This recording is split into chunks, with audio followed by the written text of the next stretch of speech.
Hello student, आपका स्वागत है मेरे अपने YouTube channel unique NCERT coaching में। आज मैं आपके लिए लेकर आया हूँ कक्षा 10वीं का गणित, जिसमें हम देखेंगे प्रश्न वाली 1.1 जो 2023-24 परीक्षा के लिए के पैटर्न पर आधारित है। जो एनसीईआरटी में परिवर्तन हुआ है उसके पैटर्न पर आधारित है। तो हम देखेंगे प्रश्न वाली 1.1 का पहला प्रश्न। जो प्रश्न वाली 1.1 का पहला प्रश्न है हमारा, तो देखिए आपके स्क्रीन के सामने है।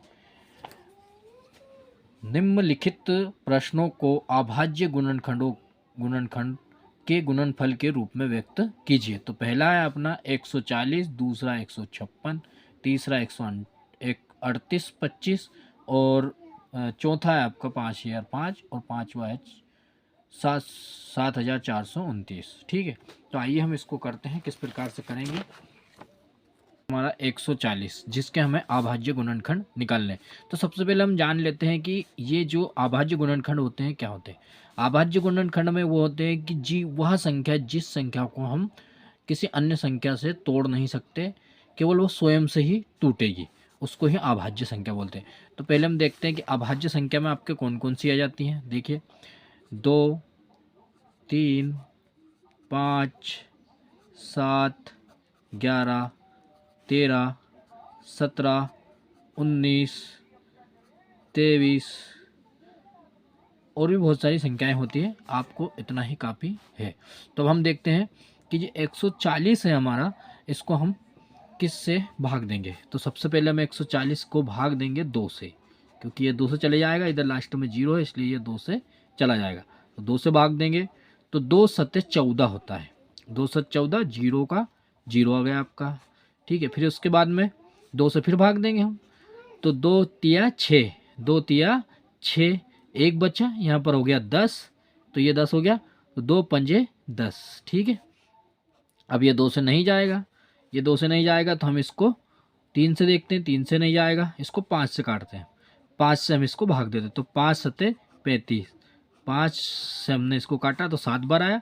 ये 7 आपका 7 से 7 जाएगा। ठीक है, 7 एकम 7। ठीक, अब आप इसको इस प्रकार से भी लिख सकते हैं। 140 बराबर 2 गुणित 5 गुणित ये हो सकता है। इसके बाद में आप इसको ऐसे भी लिख सकते हो, 140 बराबर 2 की घात 2 गुणित 5 गुणित 7। ठीक है, तो हमने ये सवाल किया, क्या किया, इसका भाग दे दिया 2 से। जो गुणनखंड आए ये अभाज्य गुणनखंड। देखिए 5 में हम भाग देंगे तो इसका कोई संख्या नहीं आएगी। 5 में 5 से जाएगा, 7 में 7 से जाएगा, 2 में 2 से जाएगा, तो यह हो जाता। अगला प्रश्न था हमारा दूसरे वाला था हमारा 156।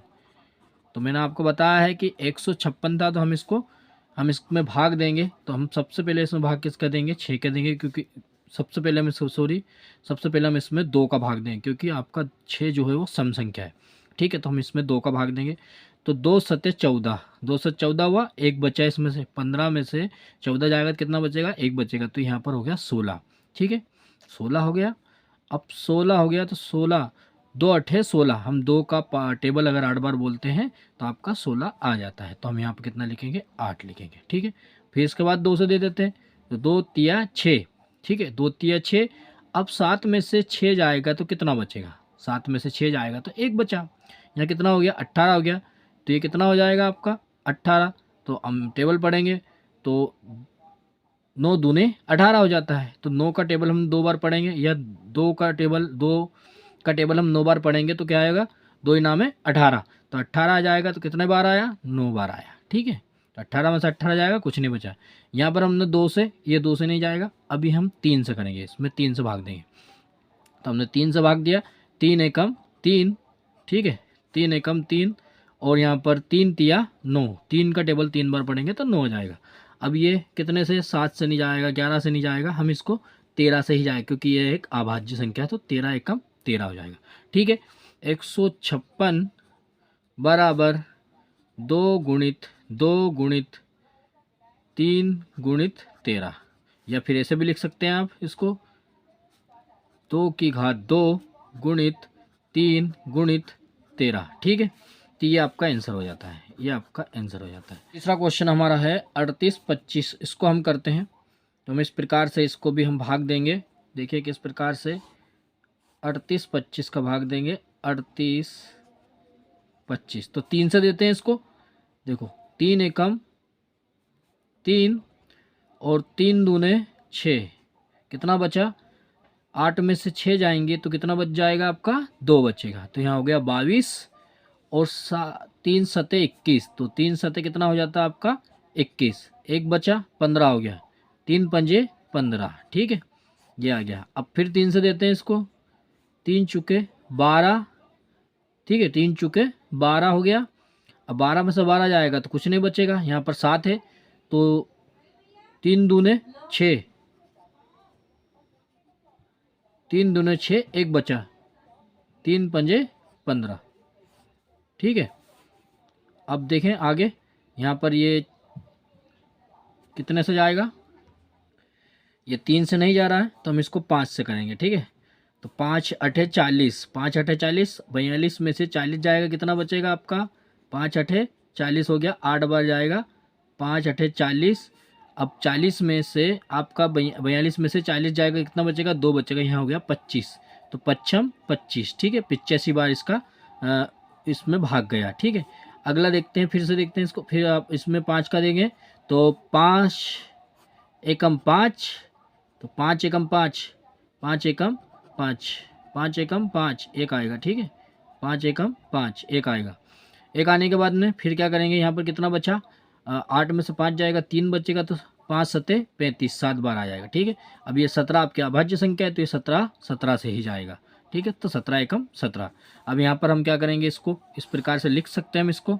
देखो 38 25 के अभाज्य गुणनखंड क्या होंगे?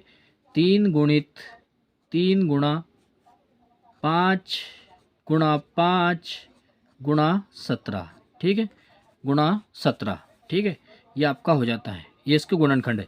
तो हम इसको ऐसे भी लिख सकते हैं, 38 25 बराबर 3 की घात 2 गुणा 5 की घात 2 गुणा 17, ये इसका अब चौथा क्वेश्चन था आपका 5005, ठीक है। हम इसको भी इसी प्रकार से करेंगे।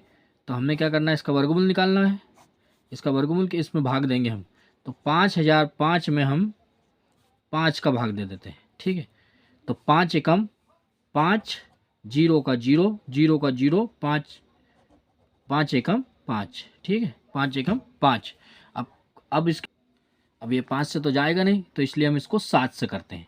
तो 7 एकम 7, बचा कितना? 3 बचा, तो 7 चुको 28, 7 चुको 28, कितना बचा? 2, 7 त्रिया 21, ठीक है, 7 त्रिया 21 हो जाता है आपका। इसके बाद में हम इसको देखेंगे फिर। अब ये 7 से नहीं जा रहा है तो हम इसको ट्राई करेंगे 11 से।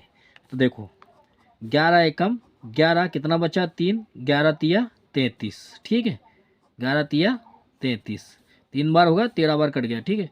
अब ये भी अभाज्य संख्या, तो 13 से 13 एकम 13, ठीक है। अब इसके अभाज्य गुणनखंड क्या हो जाएंगे आपके? देखो 5005 बराबर 5 गुणित 7 गुणित 11 गुणित 13, ये इसका आंसर हो जाता है, ठीक है। इसमें डबल नहीं है इसलिए हम इस पर किसी पे भी स्क्वायर नहीं लगाएंगे, ठीक है, हम किसी पे भी स्क्वायर नहीं लगाएंगे। अगला क्वेश्चन क्या?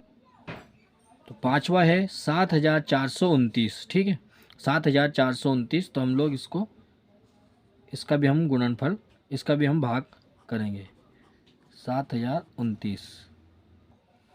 तो इसमें हम क्या करेंगे, ये ना तो 5 से जाएगा, 3 से भी नहीं जाएगा, इसके बाद 7 से भी नहीं जाएगा, 11 से भी नहीं जाएगा, 13 से भी नहीं जाएगा, 17 से। तो हम इसको 17 से करते हैं।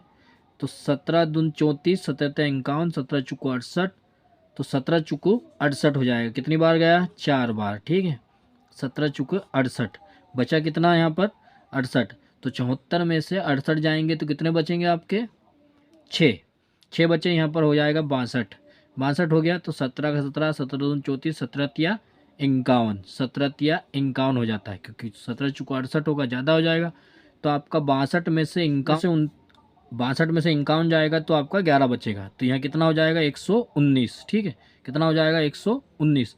अब 17 सत्ते 119 हो जाता है, 17 सत्ते कितना हो जाता है? 119, ठीक है। अब इसके बाद में ये कितने से जाएगा?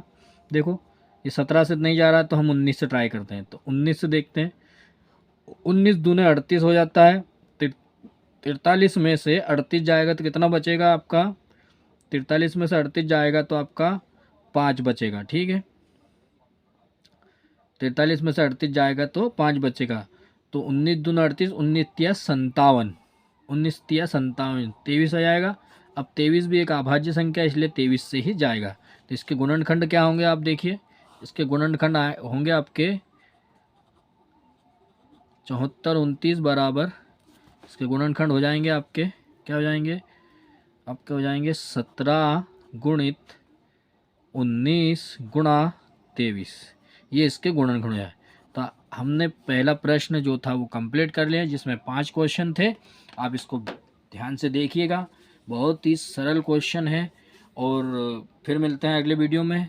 अगर वीडियो अच्छा लगा हो तो लाइक करें और चैनल को सब्सक्राइब करें और बने रहिए यूनिक एनसीईआरटी कोचिंग के साथ, ताकि आपको क्लास 10th के आगे के जो क्वेश्चन हैं वो मैं आपको करवा दूंगा। तो फिर मिलते हैं अगले वीडियो में। धन्यवाद।